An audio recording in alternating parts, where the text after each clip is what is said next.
Okay guys, welcome back na naman sa aking YouTube channel. No? So, ano ba ginagawa nyo sa boss trade and raid? Doon na ba kayo sa Sureball Legendary?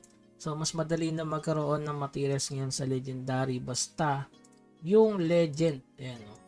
May tradable pa dito guys, kaya mas madali ang goldings dito. Okay, so wag nyong sayangin ang boss trade nyo per day. Dapat mataas na guys. Dito medyo madali kasi do at saka dalawa yung ano dyan nakukuha ang legendary. So try ulit natin guys. Ayan. Tapos sa raid naman Viper guys pababa. Pero sa totoo lang ito yung tinatapos namin. Kailangan mo lang dito talaga ng Tawis. Okay. So medyo madali ito guys. Real talk. 300k GR kayang-kaya na yan. Siguro kaya tayo kailangan magpalakas at least 350k para mabuhat natin yung ating alt. So possible na maging tradable kasi ito eh. So bagong goldings na naman mga boss. Ayan, magsisimula na tayo sa raid. So mas maganda kung malalasit nyo guys. Real talk. Mas maganda kung malalasit nyo yung boss. Mas mataas ang chance na mabigyan ka ng legendary. So tingnan natin mga bossing.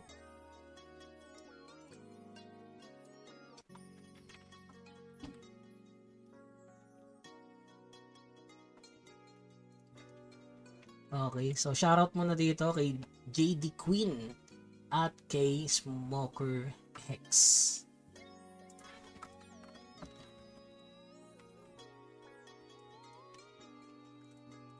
Okay.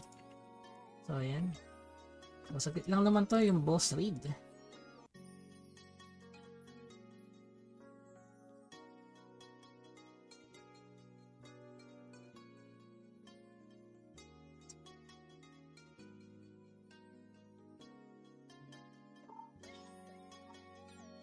So, okay.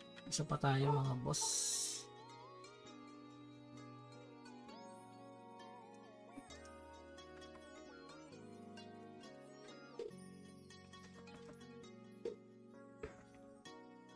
Yung lakas. Grabe naman to. Dami talaga nagbubuhat dyan, no? Swerte ng mga...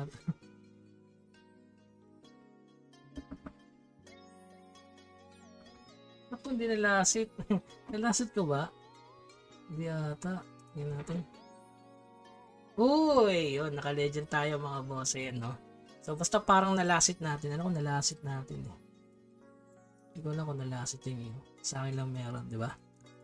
So, yun guys, napaka-solid yan. So, bali nakatatlo na tayo kasi nakadalawa na nga tayo kanina sa boss raid. Tapos, isa sa raid. So, magandang gawing vision na yan, lalo sa mga alt. Kaya yung raid and boss raid nyo, huwag nyo hahayaan na mas mababa. Pwede naman kayo makibuhat dyan. So katulad kanina, 'di ba, yung kaparty natin doon sa raid, 'di ba, mababa lang yung GR, nakakapasok naman. Basta abot niyo yung PS, ay katulad nito, kailangan mo lang is 164 PS. So kayang-kaya ng mga alt nyo mga bossing. Okay, tapos regarding naman sa dito, so yun lang, may rules dito na kailangan 300k plus. Pero may mga nagbubuhat naman din dyan na katulad kanina na wala namang record PS. Nasa 180k. Basta sobrang lakas na bubuhatin ka nun. Okay? So ayan, napaka-solid yan mga boss. Huwag nyo hayaang sayangin na makakuha kayo. Tingnan natin kung ano yung makukuha natin. Pag tradable pa, instant golding sa mga alt guys. Bagong bisyo ng alt natin na dapat alam nyo na agad. Okay, so tingnan natin kung may makukuha tradable.